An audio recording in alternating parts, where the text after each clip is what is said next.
Assalamualaikum warahmatullahi wabarakatuh. Yang saya hormati Ibu Ika Atika selaku dosen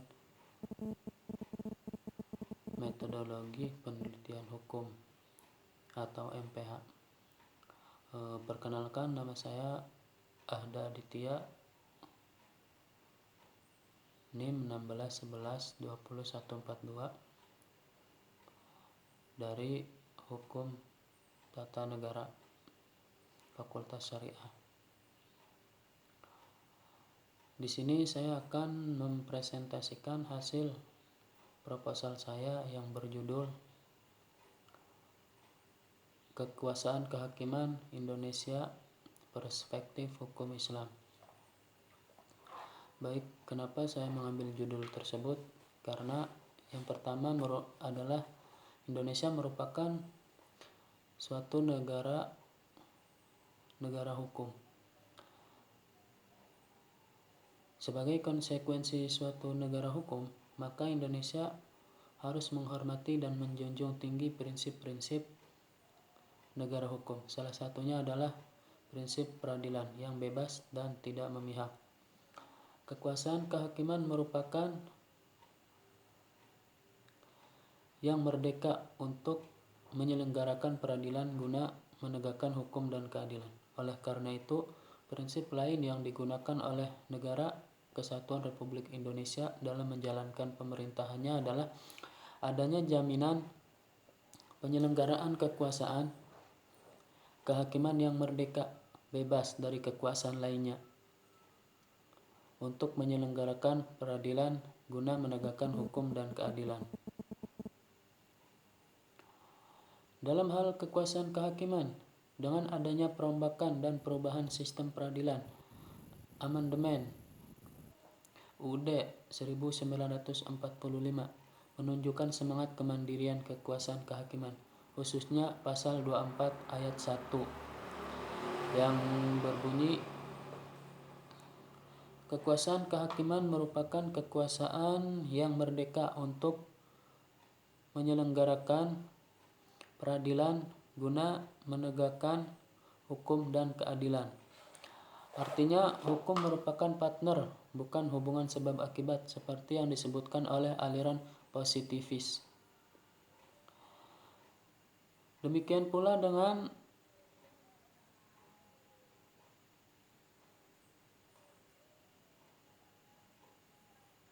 dalam ketatanegaraan Islam.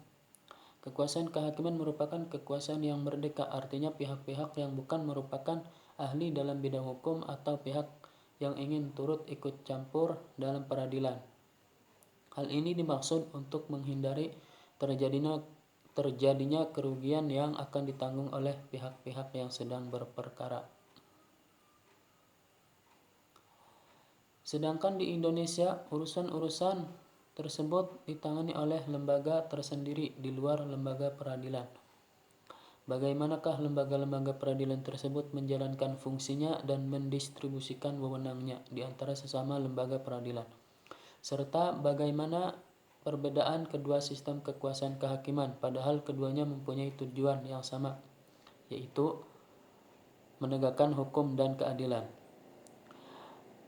Adanya persamaan bahwa pada kedua sistem tersebut terdapat lembaga-lembaga yang menjalankan kekuasaan kehakiman, namun dalam pelaksanaannya terdapat berbagai perbedaan, seperti perbedaan fungsi dan distribusi wewenang, membuat saya tertarik untuk meneliti apa saja perbedaan fungsi tersebut dan bagaimana lembaga-lembaga tersebut mendistribusikan wewenangnya.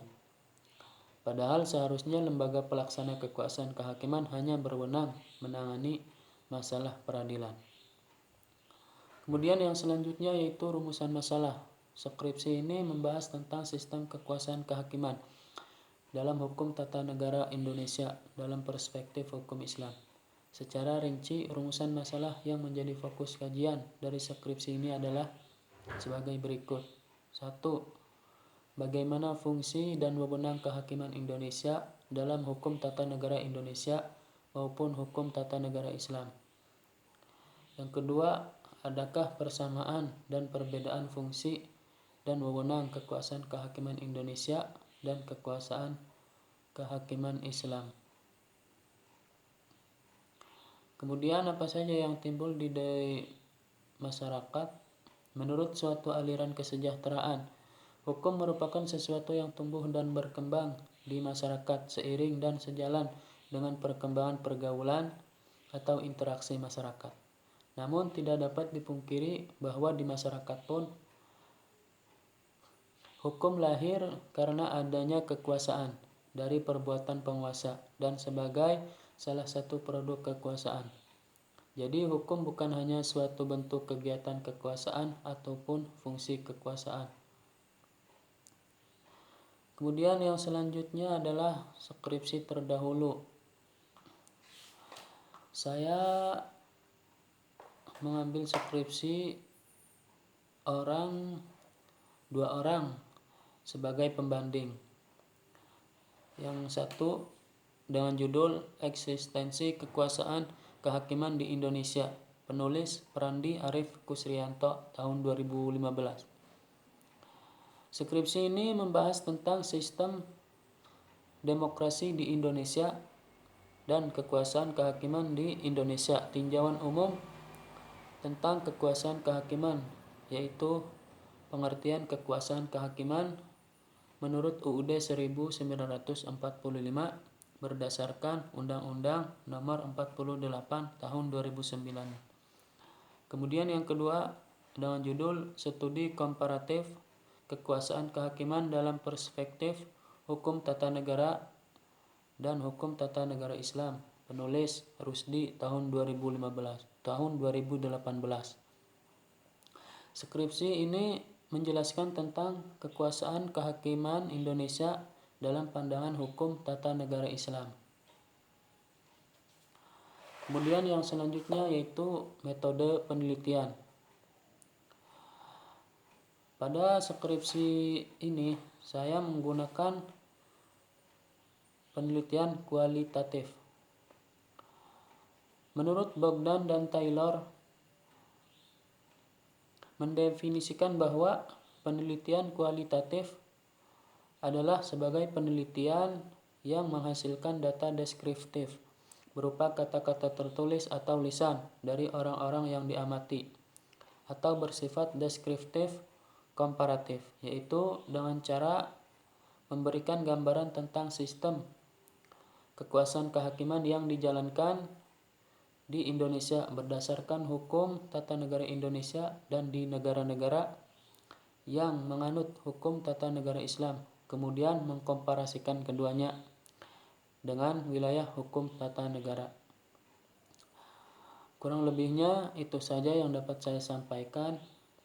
Mohon maaf bila ada kata-kata yang salah ataupun dalam segi pemaparan ataupun presentasi ini. Saya akhiri, wabillahi taufiq wal hidayah wal 'afwu minkum. Wassalamualaikum warahmatullahi wabarakatuh.